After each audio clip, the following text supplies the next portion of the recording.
Welcome back to परीक्षा race YouTube platform. साथियों, Uttar Pradesh RO की टेस्ट सीरीज हम लोग शुरू किए हैं। यह टेस्ट सीरीज जो है यूपी पीसीएस और बीईओ 2023 के लिए भी महत्वपूर्ण है। पहला टेस्ट हम लोगों ने देखा है, अभी ये दूसरा पार्ट है। पहले में ही आगे के प्रश्न इसमें समाहित किए गए हैं। तो आइए देखते हैं, इस टेस्ट पेपर को सॉल्व करते हैं। आपका कितना स्कोर होगा लास्ट में कमेंट करके जरूर बताइएगा। आज का पहला प्रश्न है, निम्नलिखित ज्वालामुखी पर्वतों में से कौन सा एक अलबुर्ज पर्वत श्रेणी की सबसे ऊंची चोटी व शांत ज्वालामुखी का उदाहरण है? तो कौन सा अलबुर्ज पर्वत श्रेणी का? देखिए, अलबुर्ज पर्वत श्रेणी है कहाँ अवस्थित? ईरान में। कहाँ? ईरान में। इसका जो उदाहरण है वो कौन सा है? तो वह है देमबंद। देमबंद जो है शांत ज्वालामुखी के लिए प्रख्यात है। अच्छा, इसमें देखिए माउंट मैकिनले दिया है। क्या माउंट मैकिनले, यह कहाँ अवस्थित है?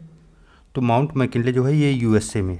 और ओसेस डेल सलाडो यह कहाँ पे है? तो यह जो है अर्जेंटीना और चिली के बॉर्डर पे है। और उसके बाद माउंट पोप जो है यह म्यांमार में। आइए देख लेते हैं मैप पे अलबुर्ज माउंटेन कहाँ अवस्थित है। तो देखिए, ये है ईरान का क्षेत्र और ये रहा अलबुर्ज माउंटेन अरेबियन सी के बॉर्डर पर, पर्सियन गल्फ नियर बाई। आप लोग देख लीजिए, कैस्पियन सागर से लगा हुआ है ईरान। नेक्स्ट, वायुमंडल के निम्नलिखित संस्तरों में से किन संस्तर में ऊंचाई के साथ तापमान में कमी आती है? ऐसा कौन सा स्तर है जिसमें जो है ऊंचाई के साथ जो है तापमान में कमी आती है? तो वो है मध्यमंडल। कौन सा? मध्यमंडल।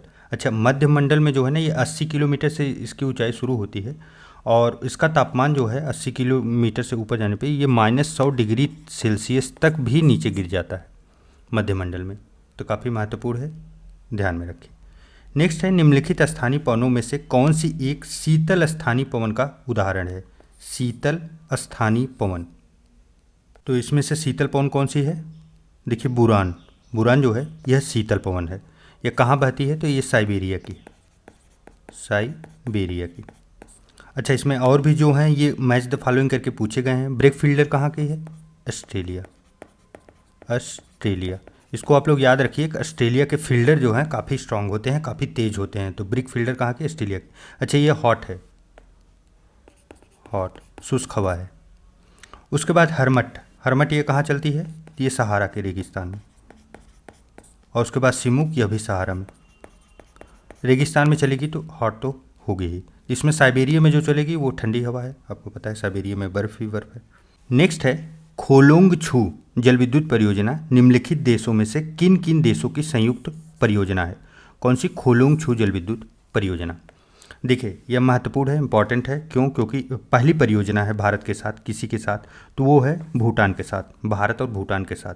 अच्छा, ये कौन से नदी पे बन रही है? तो वो नदी है खोलोंगछू नदी। और उसके बाद जो है यह कब तक तैयार होने की इसकी उम्मीद है? तो ये 2025 तक। पहली परियोजना है जो भूटान के साथ चल रही है। नेपाल के साथ आप लोगों ने कई पढ़ी होगी, तो इसे याद रखें। चलिए, नेक्स्ट है, भारतीय प्राणी विज्ञान सर्वेक्षण संस्थान की स्थापना कहाँ की गई थी? भारतीय प्राणी विज्ञान सर्वेक्षण संस्थान, तो इसकी स्थापना कहाँ हुई थी? कोलकाता में। कौन से सन में हुई थी? सन भी पूछा जा सकता है, 1916 में। चलिए, नेक्स्ट है, निम्नलिखित नदियों में से गंगा की सहायक नदी कौन सी नहीं है?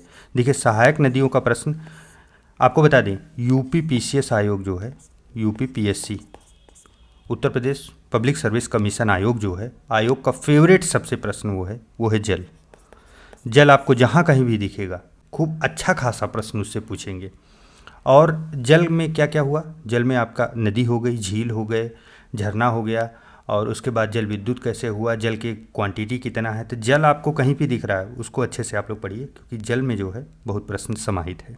तो इसमें प्रश्न में पूछा गया है कि गंगा की सहायक नदी कौन सी नहीं है। तो आइए सबसे पहले कौन कौन सी हैं सहायक नदियाँ देख लेते हैं। देखिए, ये रेड वाला स्पॉट आप देख रहे हैं, ये गंगा नदी गई है। और उसके बाद ग्रीन में ये यमुना है। तो आप इसमें देखिए, गंगा रिवर जो है इसकी घाघरा, गोमती, घाघरा, राप्ती, गंडक और कोसी, यह इतनी नदियाँ जो है गंगा की सहायक नदी हैं। और उसके बाद इधर देखेंगे तो यमुना इसकी सहायक नदी है और सोन नदी जो है इसकी सहायक नदी है। केन नदी जो है यह सहायक नदी नहीं है। केन जो है यह यमुना की ट्रिब्यूटरी है। आप देख सकते हैं यह है केन नदी, यह यमुना की सहायक नदी है। चलिए मैप में लगा दे रहा हूँ बगल में, आप लोग देख लीजिएगा एक बार फिर से जिससे आपको याद हो जाए। तो इसमें केन जो है यह सही होगा। केन किसकी है? यह यमुना की। नेक्स्ट है निम्नलिखित कृषि के प्रकारों में से कौन सा कृषि का प्रकार जमीन पर फैलने वाली सब्जियों की कृषि के लिए प्रयोग होता है? कौन सी जमीन पर फैलने वाली सब्जियों के लिए? तो इसमें कौन सा होगा? हार्टिकल्चर। हार्टिकल्चर किसके लिए है? फल उत्पादन, व्यापारिक स्तर पर जो फल उत्पादन किया जाता है। वेजिकल्चर ना दक्षिण पूर्व एशिया में जो प्रारंभिक आदिम कृषि हुई थी, कौन सी? प्रारंभिक आदिम कृषि जो हुई थी उसी का एग्जाम्पल है ये। अच्छा, उलेरी कल्चर, हम लोगों का जो आंसर होगा वो उलेरी कल्चर ही होगा। ज़मीन पर फैलने वाली सब्जियां जो है उलेरी कल्चर के अंतर्गत आती हैं। एरोपोनिक्स, एरोपोनिक्स क्या है?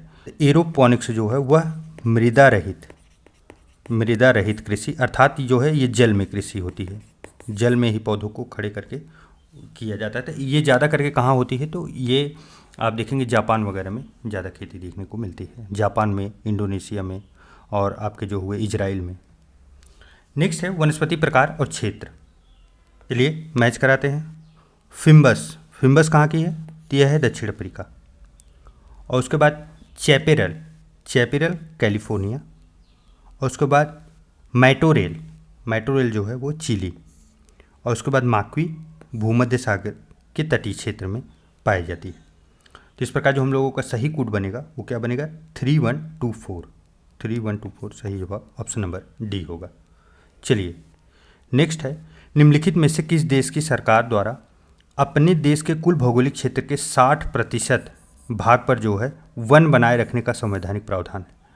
महत्वपूर्ण है, पेपर में आज आ भी चुका प्रश्न है। ये भूटान है।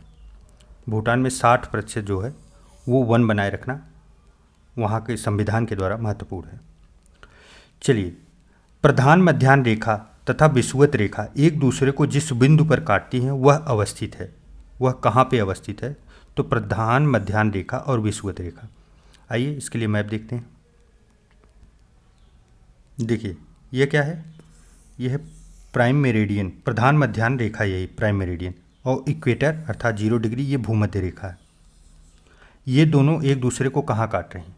यह दोनों जो है यह उत्तरी अटलांटिक महासागर में एक दूसरे को काट रहे हैं। इसी बिंदु को पूछा जा रहा था। तो कहाँ होगा? ये होगा उत्तरी अटलांटिक महासागर में।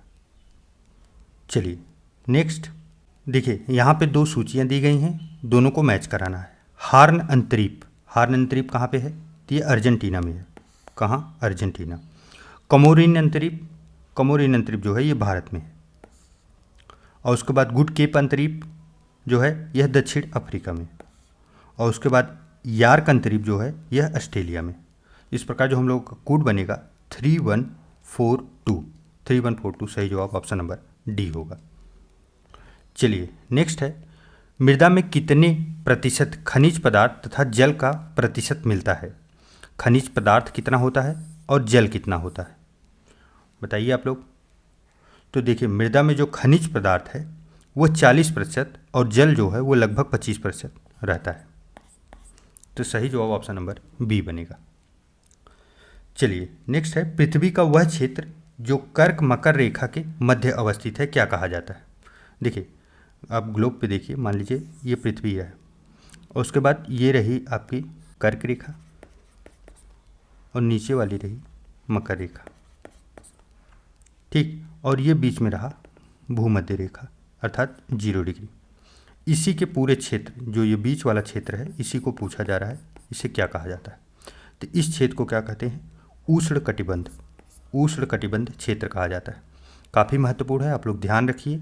कई बार उष्ण कटिबंध कर करके पूछा जाता है। इसमें क्या होता है? सूर्य की रेखा जो है वो सीधी पड़ती है हमेशा, और यहाँ पे वर्षा भी अच्छी होती है, फसल भी अच्छी होती है, और यहाँ पे आपको बता दें सबसे ज़्यादा जैव विविधता भी यहीं पाई जाती है। यहाँ वर्षा होगी वहीं सब कुछ मिलेगा।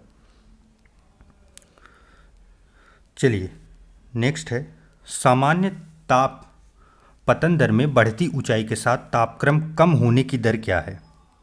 देखिए, अगर सामान्यतः आप देखेंगे तो जो बढ़ती हुई ऊंचाई के साथ क्षोभ मंडल में, किसमें? क्षोभ मंडल में 6.5 डिग्री सेल्सियस पर किलोमीटर के हिसाब से टेम्परेचर जो है वो नीचे गिरता है। तो सही जवाब जो बनेगा ऑप्शन नंबर ए बनेगा। चलिए नेक्स्ट है, विभिन्न गुणों वाली वायु राशियों के मध्य की संपर्क रेखा कहलाती है। देखिए, इसमें पूछा ये जा रहा है कि जैसे अगर दो विपरीत प्रकार की हवाएं हैं, मान लीजिए ये एक हवा चल रही है, एक हवा कहीं और से यहाँ आ गई, तो जो हवाएं ये दोनों मिलेंगी इसको क्या कहा जाएगा? तो इसे वाताग्र कहा जाता है, वाताग्र, आप लोग याद रखिए। नेक्स्ट है, कैलिफोर्निया के मरुस्थल में शीतकालीन गर्म शुष्क पवन को क्या कहते हैं? कैलिफोर्निया, जो लोग टेस्ट बराबर दे रहे हैं उनको पता होगा, मैंने इसका ट्रिक भी बताया था। क्या? सांता आना, केला और फोन लाना, केला और फोन लाना, ये हम लोगों का ट्रिक था। तो ये क्या होगा? सांता आना। चलिए, और इसमें देखिए एक ब्लिजार्ड दिया गया है। क्या? ब्लिजार्ड जो है ये यूएसए और कनाडा, यहाँ की शीतल पवन है। कौन सी? शीतल, ठंडी पवन है, ठंडी। चलिए, डंकन दर्रा अवस्थित है। डंकन दर्रा कहाँ अवस्थित है? तो यह कहाँ अवस्थित है? दक्षिणी और मध्य अंडमान द्वीप के मध्य जो है यह अवस्थित है। अच्छा, एक चीज़ और ध्यान रखिए, अंडमान और निकोबार द्वीप समूह के बीच जो है क्या है? तो यह 10 डिग्री चैनल है। नेक्स्ट, कयाल भारत के किस प्रदेश में पाए जाते हैं? कयाल, देखिए कयाल किसे कहा जाता है? कयाल जो है किसे कहा जाता है? तो कयाल झीलों को कहा जाता है, झीलें। अच्छा, कौन सी झीलें? कयाल स्थानीय भाषा में झीलों को कहा जाता है केरल की। केरल के लोग झीलों को जो है कयाल कहते हैं। और केरल में चूँकि आपको पता है कि वो समुद्री तट, जैसे समुद्री तट यहाँ अवस्थित होने की वजह से यहाँ बहुत से लैगून के झील लगे होते हैं जो समुद्र से बने होते हैं, उन्हें ही कयाल कहा जाता है। नेक्स्ट है, भारत के निम्न में से किस क्षेत्र में वार्षिक वर्षा का सर्वाधिक विचलन मिलता है? सर्वाधिक विचलन अर्थात कभी बारिश हुई कभी नहीं हुई, कुछ भी बन सकता है वहाँ की परिस्थिति। तो ये कहाँ है? ये दक्कन का पठार और इसके साथ जो है राजस्थान और गुजरात, ये सब क्षेत्र जो है ये विचलन के क्षेत्र हैं। इस बार देखिए आप, राजस्थान और गुजरात में कितनी बारिश हुई, तो मानसून कुछ भी वहाँ हो सकता है, उलटफेर हमेशा बने रहते हैं। नेक्स्ट है, भारतीय कृषि अनुसंधान संस्थान दिल्ली के अनुसार भारत की मिट्टियों को कितने भागों में बांटा गया है? आया हुआ प्रश्न है, इम्पॉर्टेंट है। कितने प्रकार में बांटा गया है मिट्टियों को? तो टोटल 8 प्रकार में, जो आप लोग पढ़ते हैं, जलोढ़, काली, लाल, लैटेराइट और पर्वतीय, मरुस्थली, लवणी और गीली और दलदली, तो यही सब 8 प्रकार हैं। नेक्स्ट है, उष्णकटिबंधीय सदाबहार वृक्ष कहाँ पाए जाते हैं? उष्णकटिबंधीय सदाबहार वृक्ष कहाँ पाए जाएंगे? जहाँ बारिश होगी, क्या होगी? वर्षा जहाँ ज़्यादा होगी, और वर्षा लगभग कितना? 200 सेंटीमीटर। वो कौन सा क्षेत्र है? तो उड़ीसा, असम, पश्चिम बंगाल, तीनों क्षेत्र। इसके अलावा पश्चिमी घाट पे आप देख सकते हैं, और उसके बाद पूर्वी हिमालय और हम लोगों का जो अंडमान निकोबार द्वीप समूह है, ये सब यहाँ पे भी उष्णकटिबंधीय सदाबहार वन पाए जाते हैं। नेक्स्ट है, निम्नलिखित में से कौन भारतीय मूल की फसल नहीं है? भारतीय मूल की फसल इसमें से कौन सी नहीं है? तो वो है मक्का। हमें पता है पहले से ही, मक्का भारतीय मूल की नहीं है, बल्कि ये यूएसए से आई है। और कहाँ से? दक्षिणी यूएसए से। चलिए नेक्स्ट है, निम्नलिखित में से एक सुमेलित नहीं है। एक इसमें से सुमेलित नहीं है, वही हम लोगों को बताना है, कौन सा है? जीन संबंधन एवं पुनर्योगज डीएनए प्रौद्योगिकी आनुवंशिकी अभियंत्रण है। तो जीन और डीएनए, देखिए ये दोनों अभियंत्रणीय सही है। जबकि सेकंड है, गर्भस्थ शिशु में आनुवांशिक व्याधियां जांच हेतु निदान सूचक निरीक्षण एम्नियोसेस्टेसिस के द्वारा होता है, तो यह भी सही है। और अगर तीसरा देखें तो जीवों में अंतर्निर्मित समय पालक निकाय जो है इसे बायोमास कहा जाता है। तो जीवों में अंतर्निर्मित समय पालक निकाय को बायोमास कहा जाता है। कितनी बार आप लोग डिफिनीशन पढ़े होंगे। तो बायोमास किसे कहा जाता है? बायोमास पारिस्थितिकी तंत्र में जीवित प्राणियों की प्रति इकाई क्षेत्र में जो भार होता है उसे बायोमास कहा जाता है। तो ये गलत होगा हम लोगों का। प्रति इकाई क्षेत्र में, मान लीजिए इतनी बड़ी क्षेत्र में जो बायोमास का भार होगा, जो भार होता है वहाँ जीव जंतुओं प्राणियों का, उसे बायोमास कहते हैं। अंतरिम समय पालन निकाय को नहीं कहा जाता। ऐसा प्रक्रम जिसके द्वारा जीवित सूक्ष्म जीव जटिल पदार्थ को सरल अवयवों में तोड़ते हैं तो जैव निम्नीकरण, ये सही है। तो सही जवाब बनेगा ऑप्शन नंबर सी। चलिए नेक्स्ट है, भारत का पहला रिमोट सेंसिंग सैटेलाइट छोड़ा गया था, तो किससे छोड़ा गया था? तो ये था बैकनूर अंतरिक्ष प्रक्षेपण से। अच्छा ये था किसमें? तो ये सोवियत प्रक्षेपण यान जो था वास्तोक से छोड़ा गया था। और जो है ये कब छोड़ा गया था? चूँकि भारत का पहला है, उसमें भारत अपना खुद नहीं बना पाया था, तो ये 1988 में। चलिए नेक्स्ट है, प्रतिदीप्ति नली में सामान्यतः सर्वाधिक प्रयोग होने वाली वस्तु क्या है? प्रतिदीप्ति नली में, ये प्रतिदीप्त नली को ना फ्लोरेसेंट ट्यूब भी कहा जाता है, और इसमें जो है ना फास्फोरस का लेप लगा होता है, और इसमें पारा वाष्प रूप में तथा आर्गन जो है ये भरी जाती है। चलिए नेक्स्ट है, निम्नलिखित में से कौन सा कथन सत्य नहीं है? एक कथन गलत है, हमें पकड़ना है। फोटोग्राफी में प्रयुक्त तत्व सिल्वर ब्रोमाइड है, सही है। जिंक ऑक्साइड का प्रयोग बर्तन को चमकाने के लिए किया जाता है, तो जिंक ऑक्साइड का प्रयोग बर्तन चमकाने के लिए किया जाता है, हाँ सही बात है। पोटेशियम क्लोरेट रसायन कृत्रिम वर्षा में प्रयुक्त होता है, ये गलत है। पोटेशियम क्लोरेट का उपयोग नहीं होता, इसकी जगह क्या होता है? Silver iodide. आप लोग बोला करिए, आप लोग बोलेंगे नहीं तो आउटफ्लो नहीं निकल पाएगा, और जिसकी वजह से जो है आप इनपुट तो लेंगे, आउटपुट नहीं दे पाएंगे। कांच के निर्माण में कच्चे माल के रूप में रेत, सोडा एवं क्वार्ट्ज प्रयुक्त होता है, तो हाँ ये भी सही है। तो हम लोगों का जो गलत था वो था ऑप्शन नंबर सी, कृत्रिम वर्षा में सिल्वर आयोडाइड का प्रयोग होता है। नेक्स्ट है, नीचे दिए गए पदार्थों का उनके घनत्व के अवरोही क्रम में व्यवस्थित कीजिए। घनत्व का अवरोही क्रम, देखिए घनत्व सबसे ज़्यादा किसका होगा? तो सबसे ज़्यादा जो घनत्व होगा वो होगा सोने का। इंपॉर्टेंट है, आप लोग ध्यान में रखिए, क्योंकि देखने के बाद लगेगा इस्पात पहले नंबर पे आएगा, लेकिन गलत है। सबसे ज़्यादा सोने का होता है, एक कितना होता है? तो 19.3 होता है। उसके बाद फिर पारे का जो है 13.6, और इस्पात जो है 7.75। तो सबसे ज़्यादा सोना, फिर पारा, तब इस्पात। चलिए निम्नलिखित में से कौन सुमेलित नहीं है? इसमें से एक गलत है। देखिए अस्थि अध्ययन जो है ऑस्टियोलॉजी, सही है। फफूंदी अध्ययन माइकोलॉजी, यह भी सही है। मत्स्य उत्पादन हर्पेटोलॉजी, ये गलत है। हर्पेटोलॉजी नहीं होगा, मत्स्य उत्पादन के लिए क्या होगा? इसके लिए होगा इक्थियोलॉजी।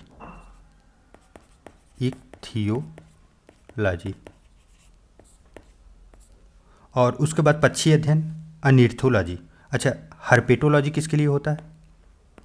हर्पेटोलॉजी तो ये सरीसृप होते हैं और उभयचर के अध्ययन के लिए होता है हर्पेटोलॉजी। तो सही जवाब जो बनेगा ऑप्शन नंबर सी होगा, यही मैच नहीं था, मत्स्य अध्ययन के लिए इक्थियोलॉजी। नेक्स्ट है, गेहूं जीन बैंक कहाँ स्थित है? गेहूं जीन बैंक कहाँ स्थित है? तो ये करनाल में है। करनाल कहाँ है? हरियाणा। चलिए नेक्स्ट है, निम्न में से कौन सा कथन असत्य है? कौन सा असत्य है? लोलक की कालावधि द्रव्यमान के ऊपर निर्भर करती है, तो क्या ये सही है? नहीं, ये गलत है। ये हम लोगों का आंसर होगा। क्यों? क्योंकि लोलक की जो कालावधि है ना वो लंबाई पे निर्भर करती है। लंबाई, आपको पता होगा कि गर्मी में लोलक जो है लंबा हो जाता है और जो है समय में भी फर्क आने लगता है, और वहीं ठंडी में वो छोटा हो जाता है, तो उसके ऊपर डिपेंड करता है। उसके बाद क्रिस्टी दोलित इलेक्ट्रॉनिक व लोलक घड़ी में प्रयुक्त होते हैं, तो ये सही है। घड़ी के स्फटिक क्रिस्टल दाब विद्युत प्रभाव पर आधारित है, तो यह भी सही है। और जेट इंजन रेखीय संवेग सिद्धांत पर आधारित है, यह भी सही है, क्योंकि ये पीछे वाले टेस्ट में हम लोग देखे हैं। चलिए नेक्स्ट है, निम्न में से कौन सा कथन जो है असत्य है? पहला है, पानी का घनत्व 4 डिग्री सेल्सियस पर अधिकतम होता है, तो ये सही है, हाँ सही है, अधिकतम 4 डिग्री पे होता है। नेक्स्ट है, जब बर्फ़ पिघलती है तो उसका आयतन बढ़ता है। जब बर्फ़ पिघलती है तो उसका आयतन बढ़ता है, क्या ये सही है? नहीं, बढ़ेगा नहीं, उसका आयतन जो है वो घटेगा। ऐसा क्यों होता है? क्योंकि देखिए जो बर्फ़ होती है ना, बर्फ़ का आयतन जो है वो पानी की अपेक्षा ज़्यादा होता है। आयतन जो है बर्फ़ का पानी की अपेक्षा ज़्यादा होगा, तो जब पानी में वो कन्वर्ट होगा तो आयतन घटेगा। हवाओं की ऊर्जा केवल गतिज ऊर्जा होती है, हाँ ये सही है। और उसके बाद जो है मानव शरीर का भार ध्रुवों पर अधिकतम होता है, यह भी सही है। तो सही जवाब जो बनेगा ऑप्शन नंबर बी बनेगा। चलिए नेक्स्ट है, निम्नलिखित में से कौन सी यांत्रिक तरंग है? यांत्रिक तरंग है, यांत्रिक तरंग कौन सी होती है? देखिए यांत्रिक तरंग ऐसी तरंग है जो जिसको चलने के लिए ना माध्यम की आवश्यकता होती है, माध्यम की। अब इसमें से आप देख के बताइए किसको माध्यम की आवश्यकता होगी? ध्वनि तरंगे। ध्वनि तरंगे जो है बिना माध्यम के नहीं चल सकती, क्योंकि देखेंगे आप चंद्रमा पे कोई बात नहीं कर पाता। क्यों? क्योंकि माध्यम नहीं है, एटमॉस्फेयर नहीं है। और बाकी जितनी हैं वो चुंबकीय तरंगे हैं, वो चलेंगी, वो यांत्रिक तरंगे नहीं हैं। चलिए नेक्स्ट है, निम्नलिखित में से कौन से रासायनिक परिवर्तन के उदाहरण हैं? देखिए रासायनिक परिवर्तन जो है और भौतिक परिवर्तन, इसको देखने के लिए एक छोटा सा ट्रिक है और जो ज़्यादा से ज़्यादा जगह यूजफुल हो जाएगा, वो ये है कि आप देखिए कि वो रिवर्सिबल है कि नहीं है। अगर रिवर्सिबल है तो भौतिक होगा, और रिवर्सिबल अगर नहीं है तो क्या होगा? यह होगा केमिकल। अब इसका मतलब आप समझिए, इसका मतलब ये हुआ कि मान लीजिए यहाँ पे क्या है? पानी। पानी से क्या बना? आइस। आइस से फिर पानी बन सकता है? हाँ बन सकता है आसानी से, तो ये भौतिक में आएगा। पानी है, उसको फिर क्या कर दिया गया?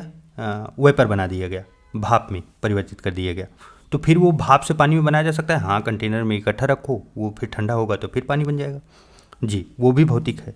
अब केमिकल में क्या हुआ? मान लीजिए दूध है, आप दूध लिए हैं, अब ये दही बन गया, तो दही से वापस दूध बनाया जा सकता है क्या? इम्पॉसिबल। आप देखेंगे मैक्सिमम चीज़ें यहाँ से क्लियर हो जाएंगी। मैं ये नहीं कहता 100% क्लियर होंगी, लेकिन आपकी मैक्सिमम क्लियर हो जाएंगी, इससे आप आसानी से अटैच कर पाएंगे। अब देखिए यहाँ पे दूध का स्कंदन, दूध का जब स्कंदन हो जाएगा तो वापस से फिर दूध बनेगा क्या? नहीं बनेगा। तीसरा जो है रासायनिक परिवर्तन के उदाहरण है, तो हाँ तीसरा जो है ये कन्फर्म है, होगा। आप यहाँ पे देखिए तीसरा होगा, रासायनिक परिवर्तन है, ये भौतिक परिवर्तन नहीं है, तो तीसरा रासायनिक परिवर्तन है। अब उसके बाद फिर देखिए बर्फ़ का गलन जो है रासायनिक नहीं भौतिक में होगा ना, क्योंकि बर्फ़ गलेगा तो फिर पानी बनेगा, पानी से फिर टेम्परेचर बदलेंगे तो फिर बर्फ़ बन जाएगा। तो दूसरा जो है गलत होगा, रासायनिक तो होगा नहीं, ये भौतिक में आएगा, ये भौतिक में आएगा। तो अब आप देखिए दूसरा अगर आप कट करते हैं, आपका आंसर मिल चुका है। आपको पहला देखना ही नहीं है कि सोडियम क्लोराइड या क्रिस्टल के बारे में आपको पता है कि नहीं पता है, वो गया, उसको छोड़िए। आप नॉर्मल बस देखिए, बर्फ़ का गलना जो है ये हमको पता है कि पानी से आइस बन रहा है या भाप बन रहा है, भाप से पानी बन रहा है, ये सब चीज़ें भौतिक में आती हैं। तो भौतिक में अगर वो है तो फिर आपका देखिए आंसर निकल गया। चलिए देखिए, साम दाम दंड भेद चाहे जैसे करके क्वेश्चन सॉल्व करना है। निम्न में से कौन सुमेलित नहीं है? हाइग्रोमीटर, हाइग्रोमीटर सापेक्षिक आर्द्रता सही है, और हाइड्रोमीटर द्रवों का घनत्व, यह भी सही है। प्रश्न आए हुए हैं, आप लोग ध्यान रखिए। फोटोमीटर प्रकाश की चमक शक्ति, यह भी सही है। और उसके बाद जो है पोटेशियोमीटर, पोटेशियोमीटर जो है यह वायु की चाल, क्या ये सही है? नहीं, ये गलत है। पोटेशियोमीटर का प्रयोग नहीं होता वायु की चाल के लिए। इसके लिए क्या प्रयोग होता है?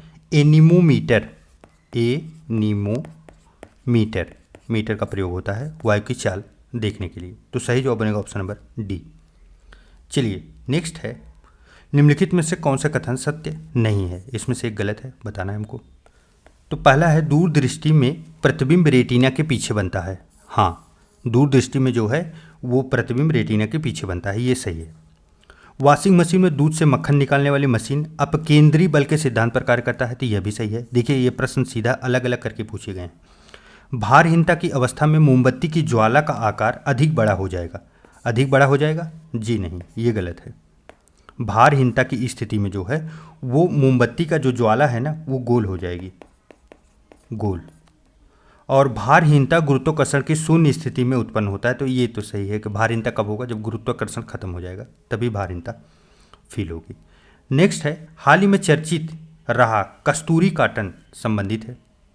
तो कस्तूरी काटन किससे संबंधित है? हिरण की एक नई प्रजाति, हाँ हो सकती है। भारतीय कपास का नया ब्रांड, ये भी हो सकता है। इसरो का नवीन अंतरिक्ष कार्यक्रम, ये तो नहीं होगा। आप देखिए कुछ ऑप्शन ऐसे बनते हैं ना, कभी कभी आप उसे सीधा काट दीजिए। डीआरडीओ द्वारा विकसित ड्रोन, ये भी आप काट दीजिए, कोई मतलब नहीं है। तो यह क्या था? कस्तूरी काटन। कस्तूरी काटन जो है भारतीय कपास का एक नया ब्रांड था। नेक्स्ट है ब्लू फ्लैग प्रमाणन किस अंतर्राष्ट्रीय संस्था द्वारा प्रदान किया जाता है? महत्वपूर्ण है। ब्लू फ्लैग प्रमाणन किसके द्वारा दिया जाता है? तो फाउंडेशन फॉर एनवायरमेंटल एजुकेशन के द्वारा दिया जाता है ब्लू फ्लैग प्रमाण। अच्छा, ये ब्लू फ्लैग प्रमाण किसको दिया जाता है? समुद्र के तट को क्लीन और उसको एनवायरमेंटल फ्रेंडली बनाने के लिए, उसके लिए दिया जाता है। नेक्स्ट है निम्न में से कौन सा देश राष्ट्रों के क्वाड समूह का सदस्य नहीं है? क्वाड काफ़ी महत्वपूर्ण है। इसकी स्थापना कब होती है क्वाड की? 2017 में। अच्छा, इसका मेन लक्ष्य क्या है? तो हिंद महासागर जो है, हिंद महासागर में चीन को काउंटर करने के लिए बनाया गया है, अर्थात चीन का प्रभाव बहुत ज़्यादा न फैले, उसी को रोकने के लिए बनाया गया है। तो इसमें कौन कौन से देश इसमें शामिल हैं? तो भारत है, ऑस्ट्रेलिया है, जापान है, पाकिस्तान नहीं है। पाकिस्तान जैसे पागल को इसमें क्यों शामिल किया जाएगा? इसमें जो है यूएसए। सही जवाब ऑप्शन नंबर सी होगा, पाकिस्तान गलत है। चलिए नेक्स्ट एंड लास्ट, ये देखिए इतिहास का प्रश्न आ गया। कंपनी के व्यापारिक तथा राजनीतिक कार्यों को किस एक्ट के द्वारा अलग किया गया था? तो कंपनी का जो व्यापारिक कार्य था ईस्ट इंडिया कंपनी का, उसका राजनीतिक कार्य था, कौन से एक्ट के द्वारा दोनों अलग कर दिए गए थे? तो है पिट्स इंडिया एक्ट 1784 में किया गया था। चलिए इस प्रकार साथियों हम लोगों का आज का जो है टेस्ट पेपर वो समाप्त हुआ। प्रश्न कैसे रहे आप लोग कमेंट करके सुझाव जरूर दीजिएगा, कैसा लगा आपको यह भी कमेंट करके ज़रूर बताइएगा। चलिए मिलते हैं एक नए वीडियो में, तब तक के लिए ढेर सारा प्यार, नमस्कार।